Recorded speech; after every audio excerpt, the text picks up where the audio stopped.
oras sa atong leksyon. Sinimana nga pagtuon sa mga pulong sa Dios nga nahanaay ang mga topiko. Ug agig pagsugod magampo kita.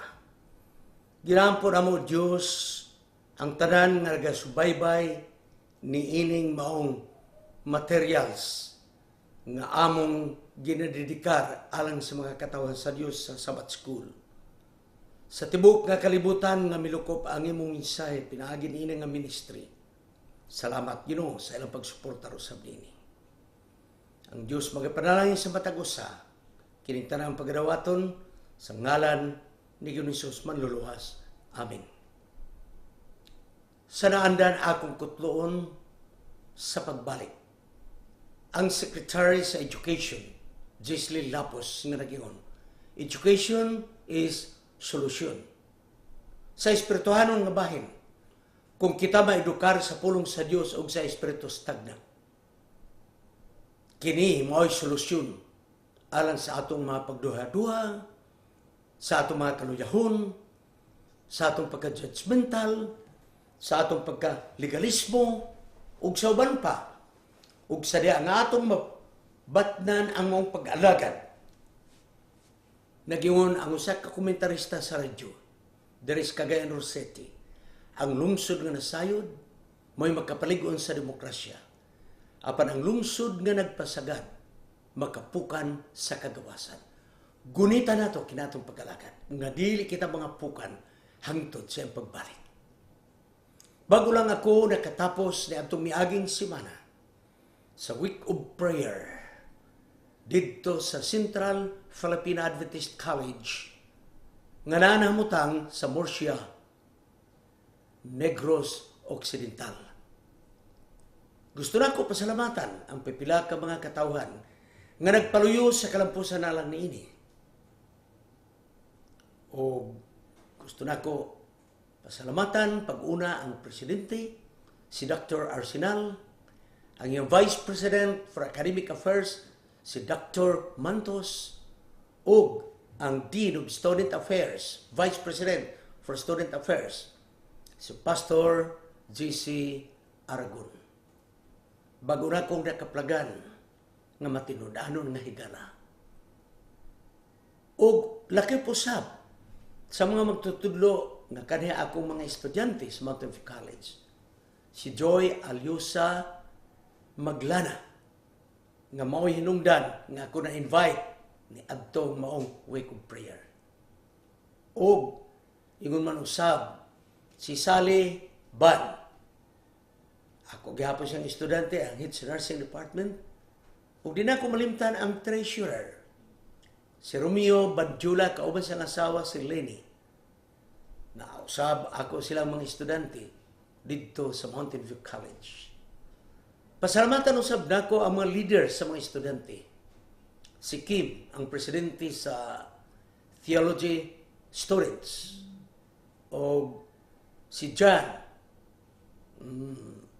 nga mao ang nag-assist kanako sa engineering department. Salamat sa inyo nga pagtabang, John Hinugin o kang Lloyd Coro. Ang uban di na ako manganlan.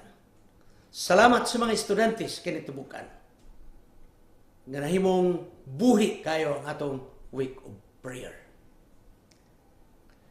Ang atong pagtuon karon na sentro sa lesson number 1 niini nga quarter.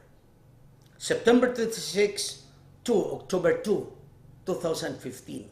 The prophetic calling of Jeremiah.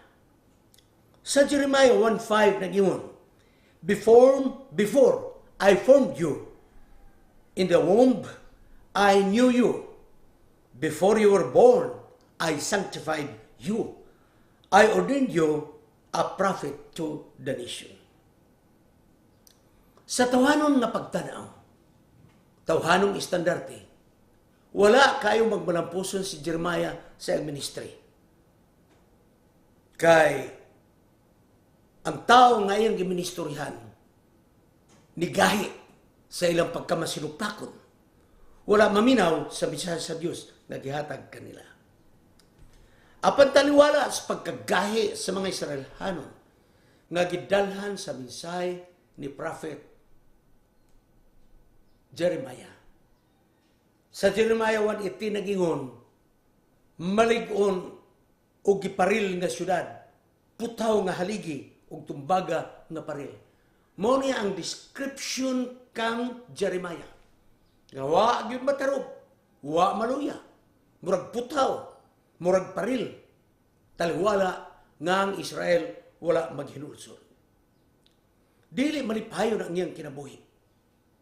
Ang tao nga tinawag sama nini, nagahatod ngadto kaniya sa kasakit, kagulanan, pagsalikway, bisan pangadtos pagkabilanggo o kamatayon. Ang labing mangilaad, tungod kay kining tanang kasakitan ngayang nagian, resulta sa mga tao nga iyang ginapangabudlayan, mo hinoon ang may prohisyo kaniya. Si Jeremiah, nagahulagway, mga 100 years before Christ, nagahulagway sa mga kasakitan ng Ginoos. Nga diin si Ginoos usab, gisalikway, gisakit, o gani, gilansang sa krus. Ang mga propeta, usa kini sila ka espirituhanon nga leader sa nasod o komunidad. Siya maoy tigproteher sa kasuguan sa Dios. Magatindog siya diha sa patigsaad uban sa napuno kasugod.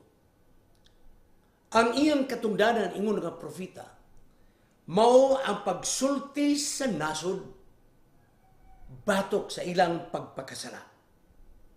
Buti pasabot nga ang propeta magabadlong sa sala sa mga katawan.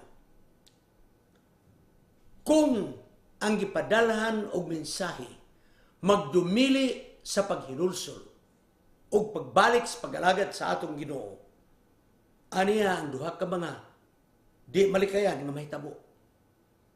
Isaiah 1:19, kung kamo magmasinugtanon ug magmatinumanon, magkakaon kamo sa katambok sa yuta. Kondisyonal, kung kamo, apan kung dili, ang kagutom moabot kaninyo.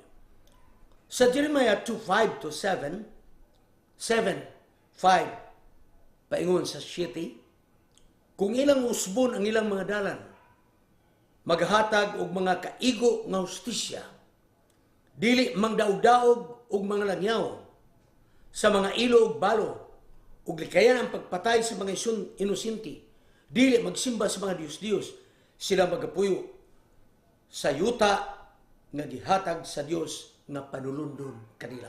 Always conditional. Ezekiel 18:23, ang Dios walay kalipay sa kamatayon sa dautan. Matthew 7:3-7-11, dili mamunga ang maong punuan sa kahoy, kini pagaputlon sa Dios. Everything is conditional. Ang mga mensahe sa propeta mao ang magapadayag sa kadautan sa mga katawhan. Ang mensahe gikan sa Dios moabot kaniya pinagis mga damgo, panan-awon, impresyon ug mga paghitabo. Diin ang balang espiritu nga ginatawag gamay ug hinay nga tingog, the still small voice. Ang ilang mensahe dili lamang sa ordinaryong mga tao, apan ang labing mabugat ang mensahe kung ang sugo sa Dios ipamantala ngadto sa hari, emperador, maghuhukom o general. Kini mo'y dako nga kakuyaw, kay madagkong tao mo imong giatubang nga kaigsunan, mga halangdon, ug kung imong madasmagan kini mga tao nga halangdon ug mga malig-on sa pangatungdanan, kamatayon may maghulat sa usa ka manalagna. Ang pagkatinawag sa propeta mo'y mabugat nga pagkatawag kay siya magadawat og mga katungdanan uban sa seryoso nga pagbuhat. Dakong bitahan nato karon. Kaya mga tagna nasulat sa Biblia. Kaya ato wala imog yung i-deliver orally. Pastilano kung maatol gayon ang hari ngarang kabangis aron kadautan ug imong adtuon og sultian, sigurado man gyud ang imong kamatayon.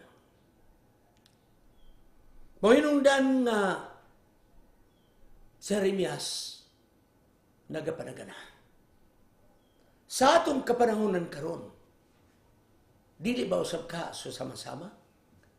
Nga matagna nga Jeremiah nga orally gi-deliver sa hari ug sa uban pa, wala dawata sa mga katawhan. Karon, ang iyang mga sinulat, anaan sa balang kasulatan, gidawat ba sa mga katawhan? Ang family background ni Jeremiah mao, linya siya sa mga panimalay nga sacerdote or priest. So, priestly ang iyang linya sa kadugo niya mga kaigsunan. Apan ang Diyos, wala magalimiti nga iyang pagkatawgon na sa linya sa priesthood. No. Na ang gitawag ng mga mag-uuma, rabay, mangingisda. Gihatagan usab niini ng mga buluton. Walay gipili ang Ginoo. Si Ellen White adunay duga nga nagingon. Usa ka miyembro sa Levitikanhong saserdote, si Jeremiah gibansay gikan sa gamay pa alang sa balaan nga serbisyo. Sa malipayong katuigan sa pagpreparar kaniya, wala siya masayod nga di ay giordinahan siya gikan sa pagkatao aron mahimong propita ngadto sa kanasuran. Ug siya ang maabot ang langit ng pagtawag, iyang gibati ang hilabihan nga dili pagkaangayan niya. Ug mingo siya, Ginoong Dios, tanawa dili ako makamao mosulti, kaya ako sa lamang kagamay nga bata. Mao kinang sinulat ni Ellen White sa Prophets and Kings, page 407. Ang saserdote o sa kamoral o spiritual nga leader sa nasod o sa komunidad. Mohinungdan nga siya magahulagway sa pagkinabuhi uban diha sa pagkaputli aron makita sa mga katawan nga siya nagkinabuhi sa pagkamatinunan. Dili ang tanan sa saserdote nagtinarong sa ilang binuhatan. May mga yabag nga mga saserdote sa unang mga panahon ni Jeremias o sa kakaroon sa atong tanaw. Balik ta sa pagkatinawag ni Jeremiah. Walay duha-duha. Nasabtan ni Jeremiah ang pagtawag nga kini gikan sa Dios. O hinungdan nga bisag taliwala nga grabe ang pagsupak sa minsay. Taliwala nga nagaungaw siya sa kamatayon. Taliwala nga nakagi siya bilanggo. Wala siya magpanuko. Kay 100% siya nagatuo nga siya tinawag siya sa Dios. Wala naman kita masayod kung kano sa nagsugod ang ministry ni Jeremiah. Apan ato makuha ang punto nga ningon, dili ko ngayon.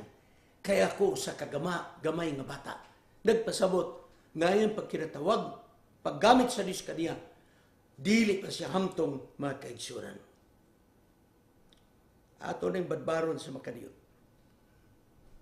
Sa Jeremiah chapter 1, verses 4 and 5, ang Diyos nagpili kang Jeremiah samtang wala pa siya matao. Daan na siya gigahin sa diya nga gipanamkon pa siya. He was sanctified. Ang pulong sanctify mga kaigsunan, gilain ikaw. Gisiparar ikaw alang sa espesyal nga pagkagamit. But kini pasabot nga siya gilain na daan, sukad pa sa wala pa siya matao. Atong hinumduman, i-explain nyo nato rin mayo. Dili kini pagtulunan sa predestination sa tao. Nga ang Diyos mo ay nagpili, kinsang maluwas, kinsang maimpierno, dili na mo ibuti pasabot. Kining pagkapinili ni Jeremiah, wala siya gipili sa kaluwasan. Wala ina nga, Jeremiah, luwas ka na. No. Gipili siya alang sa espesyal nga misyon nga mao ang propeta. Nagpanaga na si Jeremiah. Bisag na sayod siya nga ang Diyos mo nagtawag kaniya. Dili malikayan ang tawhanong kadlo. Di yun siya ganahan sa mong trabaho.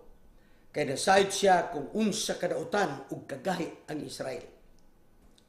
Tanawa ra mga kaigsunan. Wala gyoy manalag nga mi-apply sa mong trabaho. Kaya nasayod siya nga ang katapusan, kamatayon, kasakitan ug kalaglagan. Sa Exodus 4, Diyos paingon sa 15, si Moses sa diha nga gitawag sa Dios nga mao'y mahimong pangulo sa mga Israelhanon nga muhawa gikan sa kamot sa Ehipto. After 430 years sa ilang pagkulipon, dado niya ang mga Israelhanon paingon sa Ehipto, dili masayon magdumala nini. Ilabayan kadaghan ng mga tao. Busa na kingon si Moses, Ginoo, ayaw gyud ko gamita. Tungod kay ako, usa lamang katao nga dili makamo musulti. Dili kumayo musulti. Sa Isaiah 6:5, si Isaiah mao gihapon na malibad. Nagabati siya nga dili takos sa pagtawag kay siya mahugaw ang iyang mga ngabil. Isaiah 6:5. Si Jeremiah chapter 1 verse 6 nagbalibad nga dili mo dawat sa pagtawag tungod kay siya usa pa ka batan-on. Kisa nasayod nga ang unang kwalifikasyon sa pagkamanalagna. Mao ang imong pagtan-aw nga ikaw dili angayan. I think mao ni mga kaigsunan. Sa diha nga mudawat kitag katungdanan sa lokal nga iglesia, sa distrito, sa buhatan, sa mission conference o guban pa, ang unang qualification dili ang atong degree, dili ang atong bahandi. Apan ang unang qualification mga kaigsunan, mo ang atong pag-ila nga kita dili takos. Kining tulo ka mga tinawag, si Moses, Isaiah ug Jeremiah, pulos nagabati nga sila dili takos. Ilang kuhaw ng misay gikan sa Dios ug imantala ngadto sa mga katawhan. Mga nagabati sila nga dili sila takos nga magdala ni nga mensahe. Mayo man karon kay mensahe pwede lang nato dadon pinaagi sa mga broadcast, radio, television, internet, Facebook ug uban pa. Masayo nato karon ni badlongon lang nato ang mga yabag nga pangulo. Pinaagi sa radio ug television, internet, email. Apan kaniadto, naong ug naong imong atubangon ang imong pagabadlungon. Dili kini masayon mga kaigsunan. Mga tao nga mabangis, mga tao nga imong giatubang, naa sa mga katungdanan nga taas, imong badlungon ang ilang binuhatan. Mao kini ang katarungan ngano si Jeremiah nagapanagana sa pagdawat sa pagtawag kaniya puno siya sa kadlo. Ang unang padanawon ni Jeremiah mga kaigsunan mao ang almond branch. Usa kini kakahoy mga kaigsunan sa Israel nga nagapamunga og nuts. Kanang gitawag nato almond nuts. Ang uban magud mag-pronounce na almond, silent L. Almond branch. Okay? So, ang propeta maong saksi sa Dios, ang iyang buhat maong pagsulti, dili mahitungod kaniya, apan mahitungod sa Dios. Dili tuyo ni Jeremiah nga ipakita sa mga tao nga siya ang ayan nga mudumala sa mga Israelanon. Ang tuyo lamang niya mao nga ang Dios lamang mo'y solusyon niining tanan. Wala niya gipadako ang abilidad sa tao, apan ang pagkalangdon sa Dios sa iyang ug sa iyang pagbulutan. Si Jeremiah igo lamang nagtudo ngadto sa Dios nga maong solusyon sa tanang nilang mga problema. Mao gyapon ang katuyuan sa ilang mga sinulat bisan pa karon nga panahon. Kay ang Dios lamang mao'y solusyon sa atong problema kung muhunong ang atong pagkadautan. Sa Jeremiah chapter 1 verses 11 to 19, ani ang atong makutlo. Padanaw ni Jeremiah maong almond branch. Sanga sa almond. Ang pulong sa sanga sa almond or almond branch, maura kini ang pulong nga gigikanan sa Hebrew nga pinulungan nga gi-translate sa English nga keep watch. Busa, kini nga padanawon sa almond branch, usa kini ka figure of speech nga buti pasabot nga ang Dios nagbantay sa mga katawan bisan sa taliwala na sila mga badlon. Akong balikon. Ang almond branch, figure of speech. Kay ang hubad ni ini, gikan sa English nga keep watch. Sa Hebranon nga pinulungan gihubad. Nga buti pasabot nga ang Diyos nagabantay sa mga katawan, taliwala sa ilang pagkabadlungon. Ug na sa ilusab, mag-keep watch sa katumanan sa tagna. Ang mga tao usab, magabantay usab sa katumanan sa tagna. Gusto sa Dios nga makatawhan, mubalik sa pagalagad ngadto kaniya gikan sa ilang makasasala. Ikalima, naghulat ang grasya ug pagpasaylo ug dili siya mamugos ni bisan kinsa sa pagtuman aron sila mamaayo. God is always God of freedom. Kung dili motubag sila alang sa pagtuman, nan ang paghukom ug pagsilot iyang ipakanaot. Mao ni ang pananaon nga kahulugan. Atong makita nga ang mga sinulat, mga kaigsunan, dili lamang sa Israel apan alang kanato usab in application sa ato karon. Daana nga gipasidanan si Jeremiah sa pagpangandam sa mga musupa kaniya. Apan binsay unsay mahitabo, nagasalig siya sa Dios, kay nagingon ng Dios, ako magkikauban kanyo. Kini nga saad mga kaigsunan, nagapadayon, magapadayon, nga siya makikauban kanato. Sama sa panahon ni Jeremiah, wala dawata ang mensahe. Sama sa panahon ni Jeremiah, nagmagahi ang mga Israelano. Apan di tamaluya, kay gisaaran si Jeremiah nga ako makikauban kaniya. Aritas panapos. Dili kitang tanan gitawag o gigahin, sukad pa sa diha kita sa tiyan sa atong inahan. Dili kitang tanan gitawag. Apan kitang tanan gitawag sa pagbuhat alang sa pagmantala sa maayong balita sa ginagmay o dinagko na atong pakiglabot sa buhat. Kita gitawag, general na pagtawag. Nga ang matag usa makaapil sa pagwali sa maayong balita, general calling ka na. Ang kang Jeremiah, specific ang pagtawag kaniya. Ani ang dili nato sabton ang pagkatinawag ni Jeremiah nga gikan pagyod sa taguangkan siyang nganahan.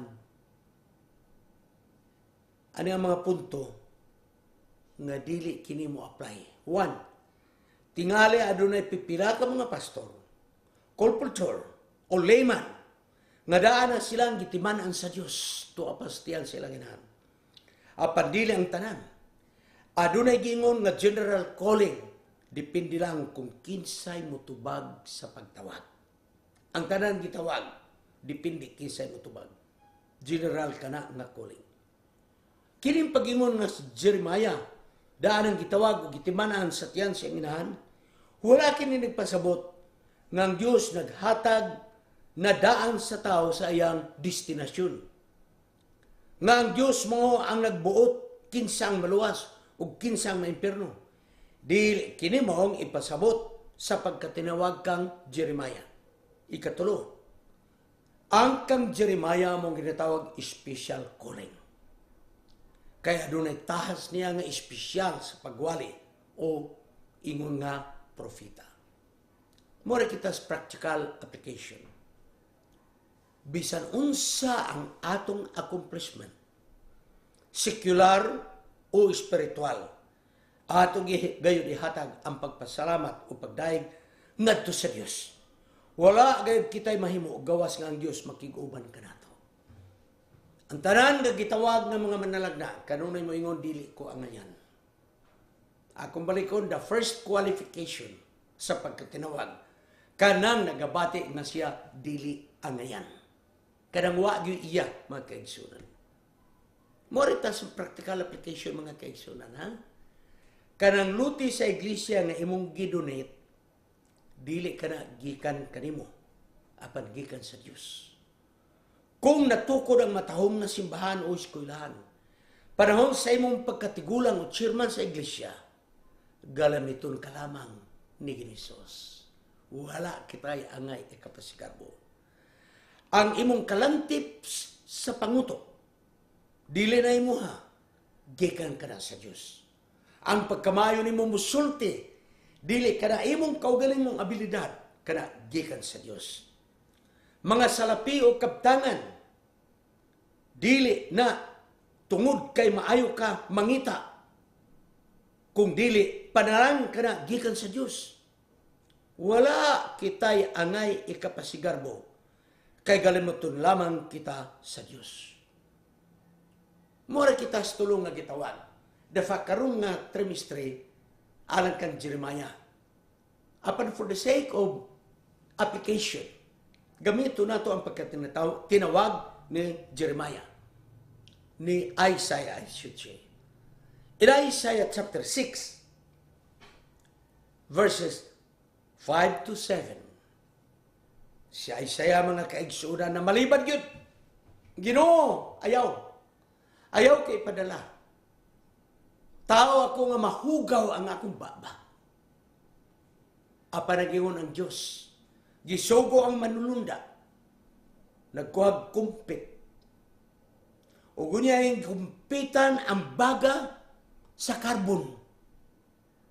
Karbon ha? Hinumdubi ka na. O unya mga kaigsunan, gibutang sa ngabil ni Isaiah. Sa atong sinultaan, gisilaban ang iyang baba. Ginuslitan ang iyang baba. Gisulsulan ang iyang baba sa baga sa karbon. Ang atong pagsaksi, nagkinahanglan nga una di ay istaran, maduslitan, masilaban ang atong mga ngabil sa kalayo sa balang Espiritu. Mga kaigsuonan, walay pili. Kitang tanan ang atong mga ngabil, puno sa mga pulong nga dautan, puno sa pulong sa kasuko, pulong sa kalaway, pulong sa pagpaglibak. Dili na kini madala sa baga nga ordinaryo. Baga sa uling sa bagul, baga sa uling sa kahoy nga igsusugnod, dili mudulot sa ngabil sa atong pagkadautan. Maong gikuha sa manulunda, baga sa karbon. Kaya ang karbon, mga kaigsuran, kapila pilu-pilua ang kainit sa ordinaryo nga baga. Gani ang mga panday, mga kaigsuran. Karbon gani ang gamiton sa pandayan. Kanunay nilang ginatanaw, kay kung malabanan ang kainit sa baga nga karbon, matunaw ang putaw. So, karbon ang gigamit sa Diyos nga baga. Kaya kining atong habil. Di na yun madutlan sa baga, mga kaigsuran nga ordinaryo. Baga sa palkata, di makadulot. Baga sa uling nga bagol, di makadulot. Baga sa karbon. Baga sa karbon, mga kaigsunan. Og sa diha nga ang baga sa karbon, sa barang Espiritu, naduslitan, na silaban ang atong mga gabil, ang atong kapikas kinabuhi, ang atong mga kabataan, ang atong mga silingan, o ang iglesia makakita sa maya ni Ginisos sa atong kinabuhi adlaw-adlaw. Magkita kita sa sunod na semana. Kini inyong higala si Pastor Wendell Mungaya Serrano sa S&S Media Ministry kan sa buhatan ani as Cagayan de Oro City magayong kaninyo ang Diyos magapanalangin kaninyong tanan. Daghang salamat.